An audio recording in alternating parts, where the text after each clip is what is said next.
Yo, what's up guys, it's King Sean here, back with another video, and in today's video, I'll be breaking down the Washington Commanders 2024 draft class and grading each and every pick. So, if you guys are new to my channel, leave a like down below, subscribe, turn on notifications, comment down below the grade you would give the Commanders for their 2024 draft class. And with that out of the way, let's get straight into the video. Alright, so we're going to go in order of our picks, starting with Jayden Daniels. Not going to spend too much time on the Jayden Daniels pick. We already know it's an A. Super excited to see Jayden Daniels, how he performs this season. I'm not going to go into the season with, high expectations because this isn't a season where we're supposed to be immediate playoff contenders. We just want to be competitive, and we've built a roster. We've built a roster that, shows our floor, shows what we can be, shows in our roster we're going to be super competitive, all right? We're going to be super competitive this fall, next season, overall, and I'm just super excited to watch Jayden Daniels play. A pick. I did prefer Drake May. If we took Drake May, it would probably be an A+, but I'm going to give this Jayden Daniels pick an A. I am super excited to watch him play. Next up, we got Jer'Zhan Newton, and at first, when we made this pick, I'm not going to lie, I was a bit pissed, okay? I know Johnny Newton, he was not supposed to be there.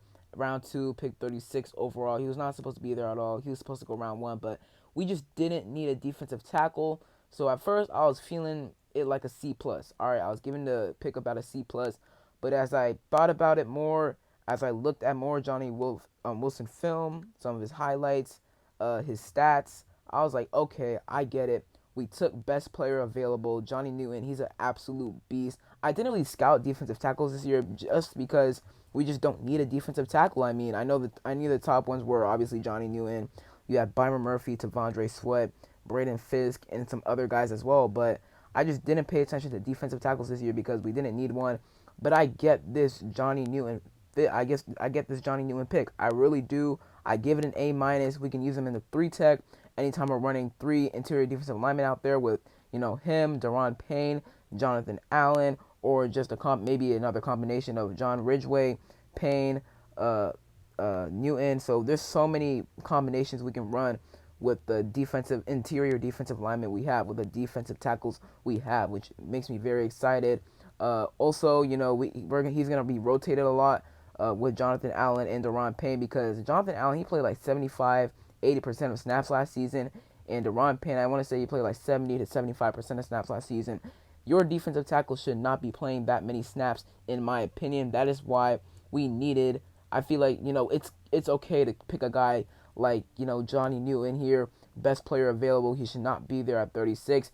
And, he's going to dominate, okay? He's a great football player. He was a team captain at Illinois. He was very productive. He put up, 7.5 sacks this past season, 8 TFLs the year before. I want to say, 5.5 sacks, 14 TFLs. So this guy is an absolute monster. And fun fact, he had 4 blocked field goals last season. That is an unbelievable stat. I saw that stat while scrolling on Twitter, and I was like, wow, 4 blocked field goals? How did this guy fall to pick number 36? So I personally feel like this was an excellent pick for Adam Peters, and over the past 2 days, my C+ grade has gone from a C+ to an A-. All right, next up, we got Micah Sainristil. I give it this pick an A-. At first, I was like B+, but man, the more I watched this guy, the more I was like, oh my gosh, this guy is special. Probably my favorite pick of the draft outside of Jayden Daniels.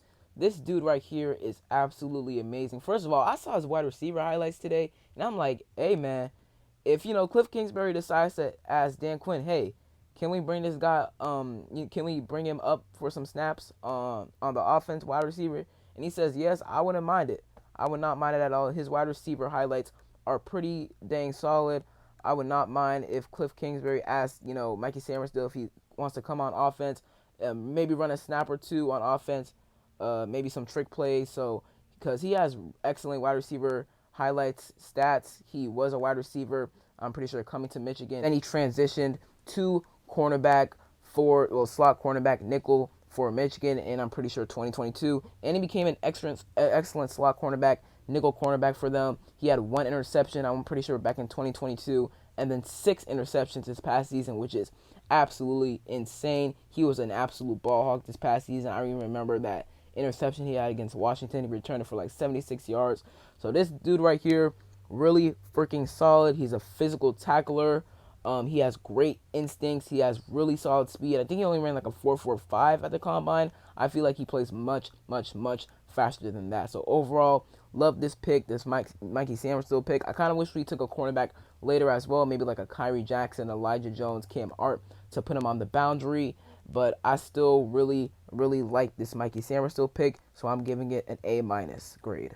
All right, next up, Ben Sinnott. I give this pick a B+. This is another pick I absolutely loved at number 53 overall. I even said in my most realistic mock draft that I said, don't be surprised if Ben Sinnott is the second tight end selected just after Brock Bowers in the 2024 NFL draft.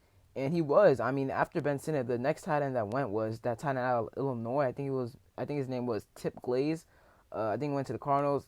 I think that was his name, something like that. But Ben Sinnott, he's an absolute beast. You could argue that we could have gone him at like maybe 67. But I feel like at 53, that's still really good because this guy is a really freaking good tight end. He was used as like a fullback and a tight end at Kansas State. He's an excellent blocker, first of all. I mean, that fullback experience at Kansas State really just helped him become a better and better fullback. And do not underrate his receiving ability because he was a great tight end, a great receiver at Kansas State, had over 670 yards this past season and 6 touchdowns. The year before that, had over 440 yards and 4 touchdowns. This dude is an absolute beast. He's also he's a good red zone threat. I feel like Ben Sinnott is going to become one of Jaden Daniels' favorite targets this upcoming season. He's going to go under Zach Ertz's wing. He's going to get some advice from Zach Ertz. He's going to learn a lot from him. And I like that. I feel like Zach Ertz will probably be our day one starting tight end. But I feel like as the season progresses, Ben Sinnott will kind of take that role from him and eventually become our tight end number 1. So overall, love the Ben Sinnott pick. Once again, I'll give it a B+ grade. All right, so next up, Brandon Coleman. I'm giving this pick a B, and let me explain. I like this pick, all right? I wish, like I said, we were to take, a tackle earlier, maybe like a Patrick Paul, a Kingsley Suamaitea, or, a Roger Rosengarten, or maybe even trade up. But Adam Peters did say in his press conference after the round 1 concluded that they did try and trade back up into the first round for a tackle, but, they just didn't feel like overpaying to move back up, and teams just weren't budging because of how many teams just needed a tackle, and because other teams were trading with other teams. So, we just weren't able to get a deal done, and that is what it is. I do like this pick. Now, we announced him as a tackle, right? And I've seen a lot of people say he should go to guard because he's a really good guard. I mean, he allowed 0 sacks, first of all, this past season at TCU. I'm pretty sure he had like 400 snaps at tackle and 300 snaps at a left guard. So I feel like we should give him an opportunity at tackle for sure because, our tackle room is just very slim right now. Our starting left tackle right now was Cornelius Lucas. So we should just definitely give Brandon Coleman a chance at tackle. But if he doesn't work out at tackle, we can just slide him right in at left guard, and he will be an amazing starter. He's an amazing guard prospect, and I feel like if, he doesn't work out at left tackle, like I said, slide him into guard, he could become one of the best guards in the NFL, in my opinion, or one of the more underrated guards in the NFL, in my opinion. So, overall, not a bad pick at all. Next up, we got Luke McCaffrey, LMC. We got our own McCaffrey brother. I love that right there. Now, I am giving this pick a B- because I feel like it was a bit of a reach, not going to lie. I feel like every other pick was, right where it should have been, besides Johnny Newton. Johnny Newton, he should have gone way earlier, so the fact that we got him in the second round is amazing value. But Luke McCaffrey, I feel like it is a bit of a reach. I had him going like 4th round, 5th round, but he's a really solid wide receiver. I mean, I wanted us to take Troy Franklin, maybe Brendan Rice, or Javon Baker at number 100, but I definitely do not mind Luke McCaffrey at all. He can work in the slot, on the outside. He has strong and physical hands. He is also a great contested catcher. Obviously, we got another great contested catcher in Terry McLaurin. Has been one of the best contested catchers in the NFL over the past couple of seasons now. So to get another contested catcher in Luke McCaffrey, who is about 6'2", I want to say just under 200 pounds, put him on the other side. Or, if Cliff Kingsbury wants, he can put him in the slot. a lot, so he can work in on the outside, like I said, on the outside or in the slot. So that's a great thing about Luke McCaffrey. And overall, really like him. He's pretty athletic. I think he ran like a 4.47, 4.46 at the combine. So he has pretty solid speed, solid athleticism. The theme of this draft class, like I've said multiple times in recent videos, is athleticism. Every single one of our draft picks has an RES score of like over 8.4, which is amazing. And I'm pretty sure Luke McCaffrey has an RES score in around like the nines, maybe eight or nine. He has an amazing RES score. And overall, I don't mind the pick at all. Like the pick. Maybe would have gone like different direction, maybe Troy Franklin or Brendan Rice, but I still love Luke McCaffrey. He will be a great wide receiver 3 or wide receiver 2, depending on if Cliff Kingsbury wants to use Jahan Dotson in the slot or outside. He will be a great wide receiver for this team, and I feel like he will become a target that Jaden Daniels absolutely loves. Next up, we got Jordan Magee. He was our first 5th round pick. I'm giving this pick a B+. I really like this pick. Here, I kind of wanted a tackle in Christian Jones. He was probably the best tackle remaining on the board. He was going to be able to like fill in maybe at right tackle for us, because honestly, I don't know if I trust in Andrew Wiley to be our right tackle going into the season, although it's looking like he's going to be our right tackle going into the season. So that does suck. Is what it is, though.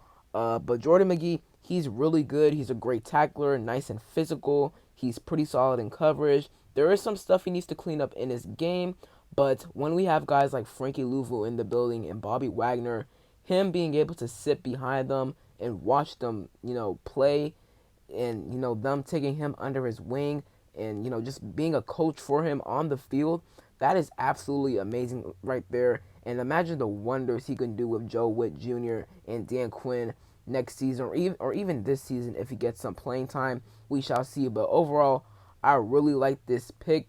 I feel like other linebackers, Curtis Jacobs, I'm not 100% sure. Actually, I think he was on the board. He was another linebacker I was eyeing. I was also eyeing a running back in Isaac Guerendo. I thought, we were going to be able to take him here with this 5th round pick at least, or our next 5th round pick 161.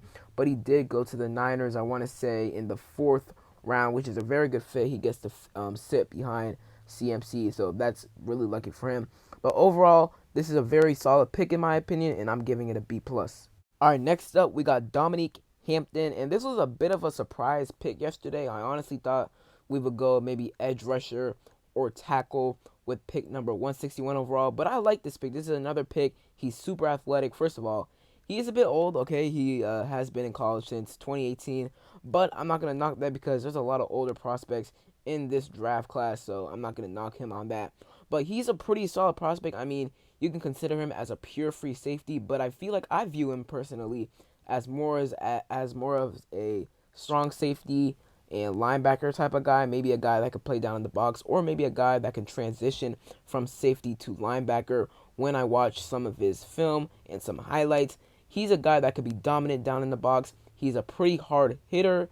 He has solid instincts in my opinion. There's some things in his game that he does need to clean up, but I feel like we have the right coaches here, and Joe Witt Jr., Jason Simmons, Dan Quinn, and other guys that can, in fact, help him clean up those issues. So this is a good pick.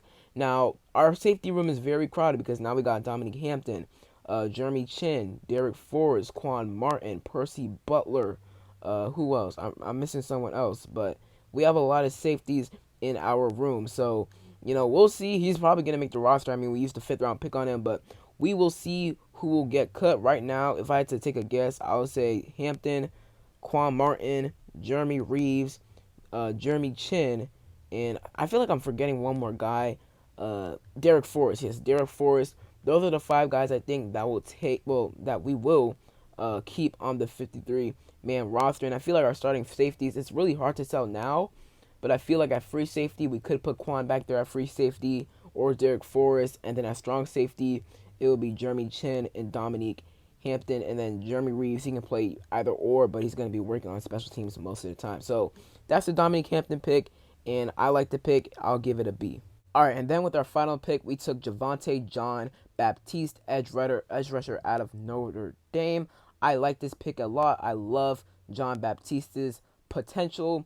He's very lengthy, long arms, a bit undersized to be honest. He's only 6'4", I think 238 pounds, but he has the tools to become a pretty solid edge rusher. He just needs time to develop and learn, and he will have that time. And we got Cleveland Farrell, Dorrance Armstrong Jr., KJ Henry, Dante Fowler, all those guys to learn behind. And then obviously we got, coaches like Dan Quinn, Joe Witt Jr., and other guys as well to help him learn and develop. We got a great group of coaches, especially on this defense. So if anyone can, develop this guy into being, becoming a great pass rusher in the NFL one day, it's definitely our coaches. So I love this pick right here, and I'm giving it a B plus. I definitely expected us to take either wide receiver or edge rusher here, and we took John Baptiste. We expressed heavy interest in him. We even brought him in for a visit like a couple weeks ago. So I really do like this pick, and I'm gonna give it